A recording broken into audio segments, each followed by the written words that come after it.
to the curve, where ideas take flight. Blending tech. Hello, welcome to the Learning Curve. My name is Cyndi Nyval, and I serve as the Region 7 Digital Learning Coordinator, and this is my co-host, Carl Moan. Hey, I'm Carl, Digital Learning Specialist, and we're glad that you've joined us for today. This is an exciting episode, and Cyndi, this is one that I think that you're really excited about. I'm really excited today about talking about the leveling of how we approach the use of technology in the classroom. So today we're going to talk about two different approaches to tiered instruction using technology. One of them will be the classic look at tiered instruction, where we're talking about tier 1, tier 2, tier 3, and how technology can assist us in that. Absolutely. But then also we can look at it like tiered within what technologies are we using to provide choice and voice for kids within the classroom. Absolutely, and that's one of my favorite things. The last time I was in the classroom, I really, my partner teacher and I leaned into project-based learning, and choice was huge for us, and I think for our students, and I think that they really appreciated having that opportunity to have some voice in what they were, some ownership in what they were doing. Well, and both considerations are important so that we're differentiating and scaffolding for kids either based on what they like to do and what they're interested in, or based on what they need, and giving them that at the same point, which I'm going to say sometimes they need something that's engaging to them to show you what they can do.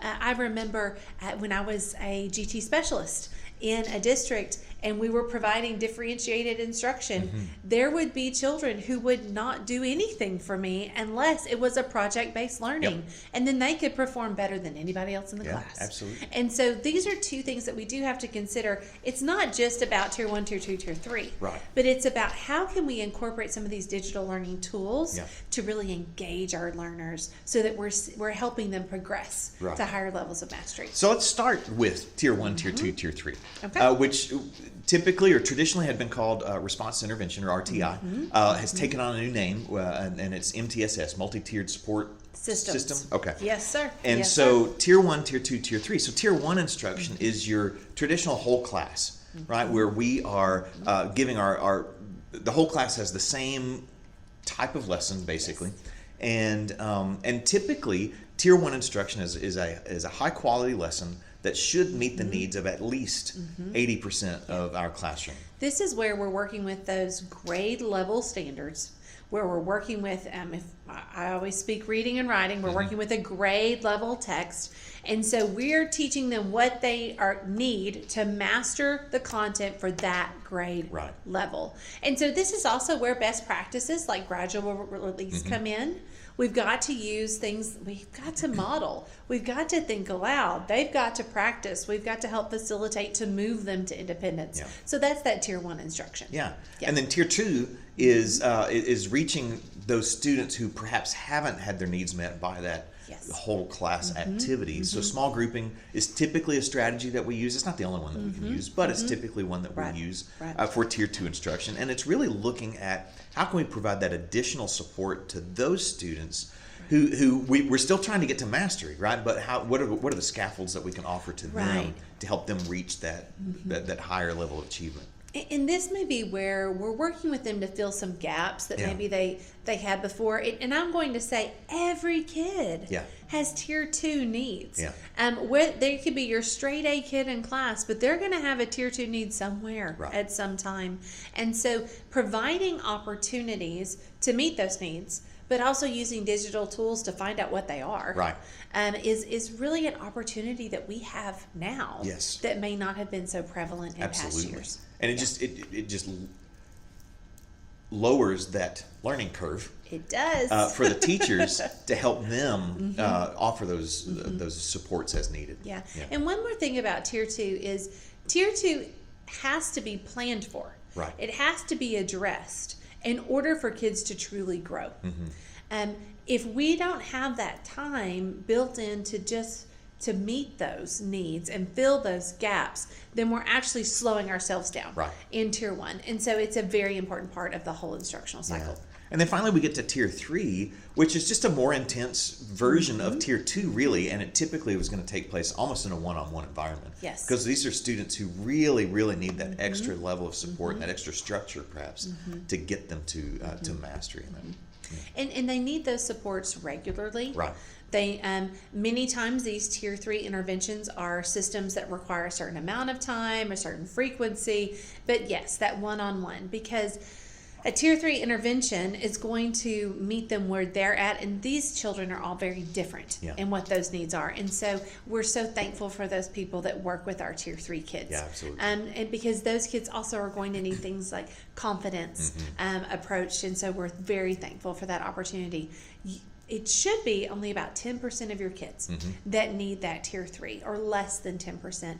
And so we truly hope that as we talk about this, maybe there'll be some tools that we can help you out with doing that. Yeah.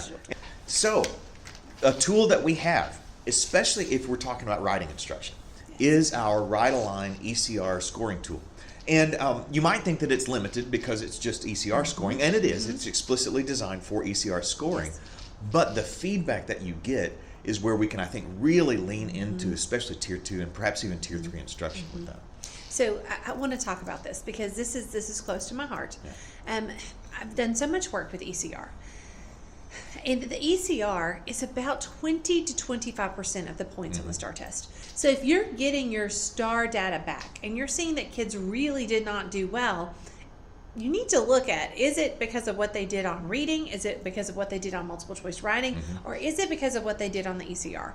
And so what Write Align is doing is Write Align is going to provide you with feedback on what kids are capable of doing on that ECR so you can grow them. Right. And it's going to do it very quickly and very focused according to how you prompt the system.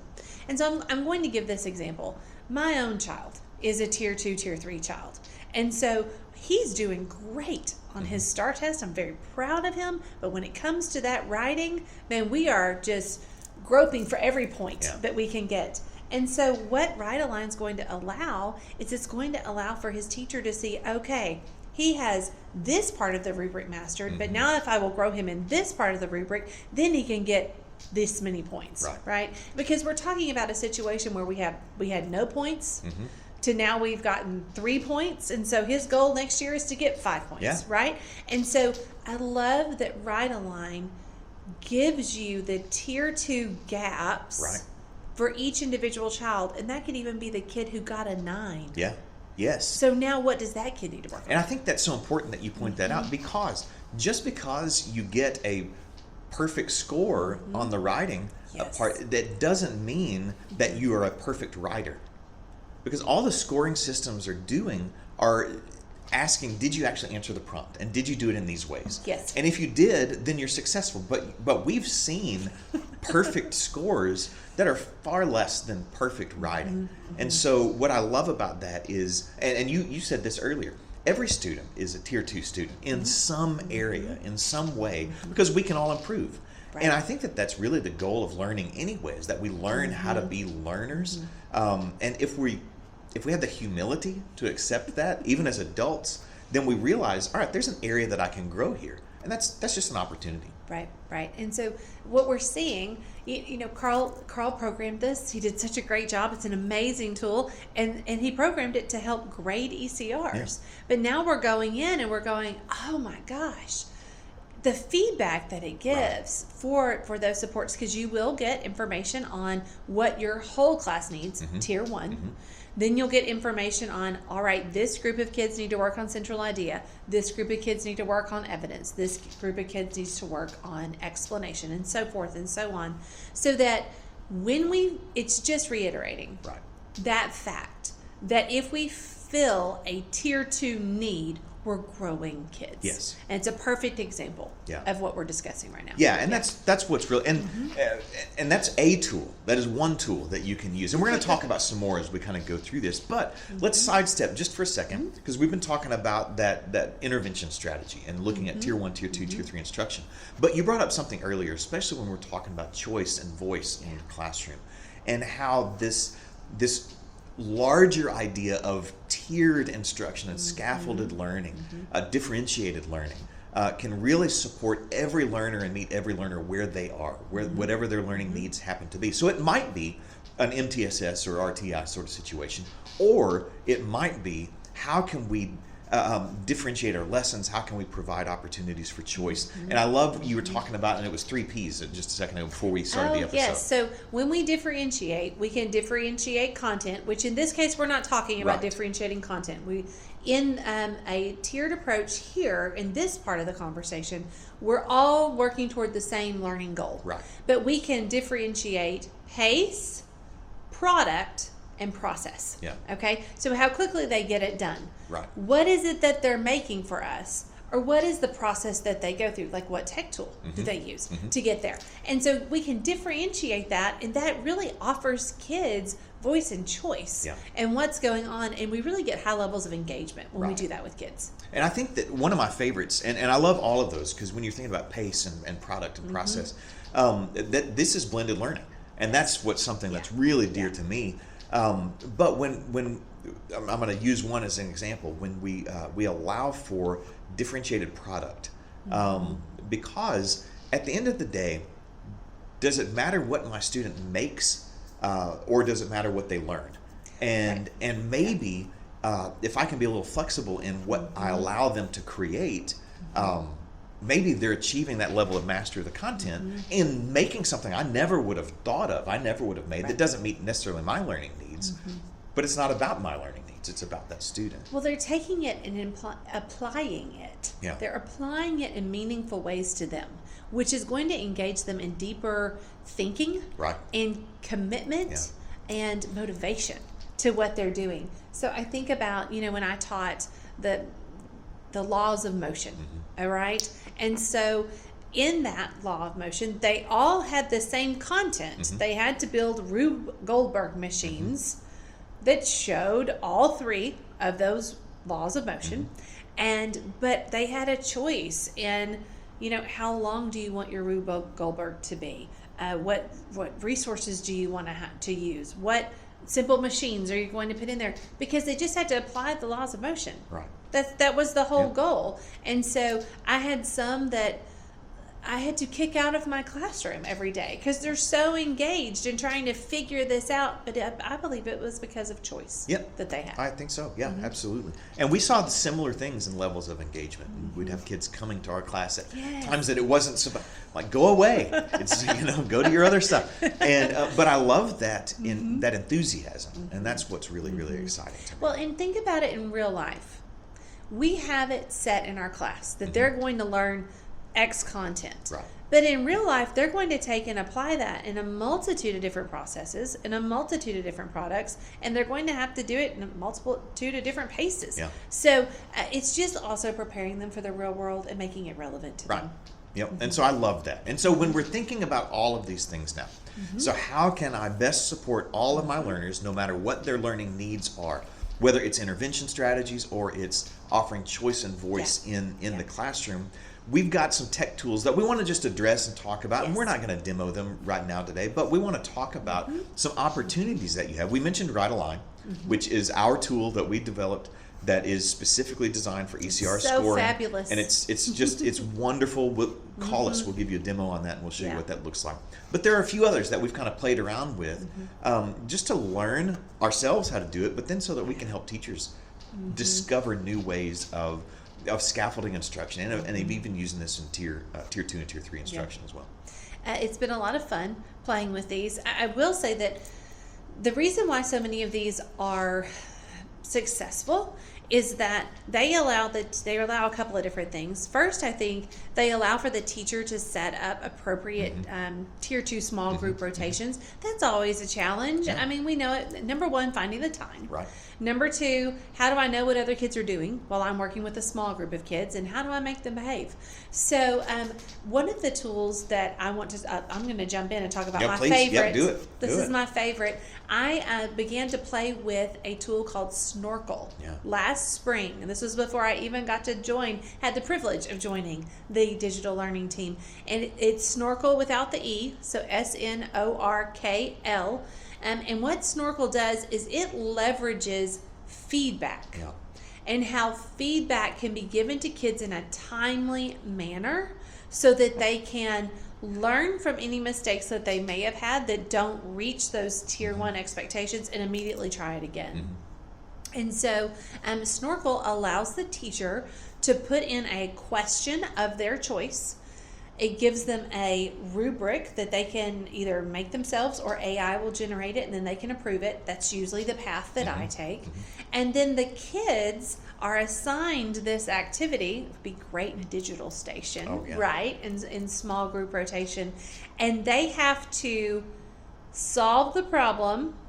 They can also write on the screen, and they are encouraged to speak to the computer while they do it. So the computer's capturing what they wrote, what they said, how they solved the problem, and it gives them immediate feedback on how well they did that. And if they didn't do it well enough, they can hit submit again. Yep. What happened the first time I did it, I was just playing with it, and I encourage you to go play with it. They have some samples on there, and I only got a 2 out of 4. Yep. That did not go over well. No. I use this. I've used this in teacher training before, and had the teachers actually behave as students. And I had this one just sweet lady who was. She must have submitted hers 8 or 9 times before she got the 4 because she just wanted the 4. Yes. And I love that about it because I can submit it again. I can and try again and try to demonstrate, because it's not that we're getting the wrong answer, but try to demonstrate my understanding of it. And that's where I think the power of that tool really lies, because I can get a right answer, right? And maybe I've made some sort of intellectual leap or just jumped straight to it, or maybe I just guessed, who knows, and I got the right answer. But the right answer is only, I think, 1 out of the 4 points. Yes. Everything else comes in my explanation and my demonstration of mastery of the concept. Right. And I love that. And I did have a teacher get mad at me one time because she's like, I don't know how to get a 4. And I'm like, yeah, I know, you have to try again. And it builds, but I like that it builds that grit into the well, lesson. and it does, and I really see that kids would be competitive with this, and that's that internal motivation that we always talk about wanting our kids to have, and that allows to train that process. Let me try it again right now, and it will teach them more specifically about what you're looking at. And I will say, from just a more global perspective, I really like that they have to say their thinking, or they have to write out their thinking, because that is, number one, it's going to help them remember what they did better. But number 2, now we're preparing them with other real world skills of presenting, of explaining, of composing appropriately. So Snorkel's pretty high on my list. I actually was able to use it with my RLA teachers last year. One of the hardest lifts for us was the writing SCR, where they have to correct a sentence. And so we used Snorkel for that, and we had as low as 3rd graders using the system to correct sentences, say why they needed to be corrected, and go at it again. So it's really engaging. Really good. It's a great one, and we encourage you to check that one out. Another one that I like, and this is an AI platform that I teach on, I train on all the time, is Magic School. And the reason I like Magic School, particularly when we're talking about tiered instruction, is the just plethora of different tools that are built into the program. So there are some differentiation tools. There's one that is it's a lesson scaffolder. And I love that, because I can take a lesson plan I've already developed and it will actually offer me some scaffolds for my students. It's got a common misconceptions tool, so I can address those in my Tier 1 instruction before we even get to that level of Tier 2 support. I like the relevancy tool. Oh, definitely. And I like the text readability tool. Yeah. So it's got multiple tools, and we do encourage you to get into that platform anyway, just because of the time-saving element that it has. And it's a safe place to be.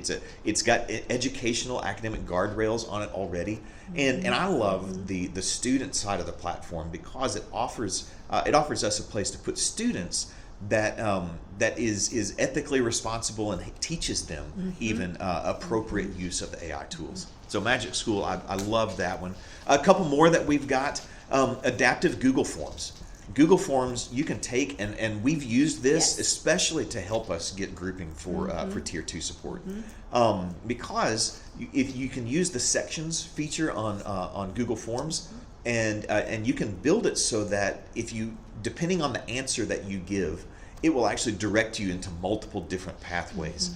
And then as the teacher, I can look at those and I can determine very quickly which students need which level of support, especially when you're talking about the RTI. And helping, again, target the specific skills that they need. Right. And we can grow them where they're at. Yeah, really important. Another one that we want to talk about is Class Companion. Now, I will say Class Companion is mostly for writing, but I have gotten it to work with math. It's a little bit, you just have to change some of the cueing, but what Class Companion does is it gives kids feedback on, again, specific pieces of a rubric. It's much like Snorkel, but then not like Snorkel. It's more of what they type in and submit rather than what they draw and voice as Snorkel was. So I encourage you to keep up to look at that one as well. There's some interesting reporting that comes with that one too. So just really good tools that I want to really stamp that these tools provide feedback to kids so that they know what they can do to grow to be better, which is giving them independence. And ultimately, I think that's what it comes down to. I think that if we take too long to give them feedback, then they've forgotten it. They've moved on. It doesn't matter anymore. It really doesn't. And I think that some of the best tools that we've seen, another one that we didn't write down here, the My Short Answer. And My Short Answer is an excellent tool because it actually leverages peer feedback. And I think it's so fascinating to see how students want to improve their writing based on how they are evaluated, assessed by their peers. And I'm going to reference an episode from last season really quickly because when you started talking about feedback, it reminded me of John Carippo and the Edgy Protocols. And that's one of his big things was timely feedback is essential. And if we don't give timely feedback, we've lost the lesson. We've lost it completely. Please go to myshortanswer.com. It is very good. It gamifies writing. It gamifies feedback, and you'll have some really highly engaged kids that are looking at writing critically. And you such use a win-win. You can use it in any content area. It's just through the lens of writing responses. And every content has writing in it. They do. And should have writing in it because it helps us cognitively process how we're doing, how we're working through things. So. How to remember it. So just a few tools, and but we want to zoom back out again. So these are some specific tools. They're wonderful tools. We highly recommend all of these. But as we zoom back out and really consider what we're talking about here, it's students mastering content. That's where we want them to get. It's how are we improving student outcomes, and that's really the whole goal behind everything that we do. Is how can we improve student outcomes, whether it's working with them in intervention or it's offering them opportunities to really design their own learning pathways. And if you think about it through the lens of a kid who might have struggled, if we offer them opportunities that are engaging and motivating, then they're back in the game. And so looking at it through the lens of what are tech tools we can use to differentiate and engage them and interest them? What are tech tools that we can use to actually give them those just-in-time supports that are not humanly possible to do sometimes? And then also be able to focus us in on the specific skill that each individual kid needs, almost like personalizing learning, right? And those are going to be the key parts or the key benefits, let me say that, in my opinion, of really approaching this tiered idea, either through MTSS or through differentiating process, pace, and product. So this is something that we're very passionate about, that we care a lot about, and we care a lot about finding tools to help you do this. Because we don't want to add more things to your plate. We want to give you some things that can really leverage the power of technology to help you as you're working with your students. So, thanks so much for joining us today. We appreciate your attention and your time. And as always, please contact us if we can support you in any way. For my coordinator here, my colleague Cyndi, my name is Carl Moan, and we're so glad that you joined us today. We'll see you next time.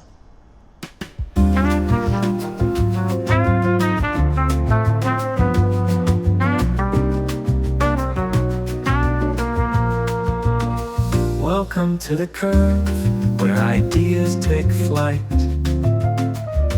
Blending tech and teaching, sparking insight.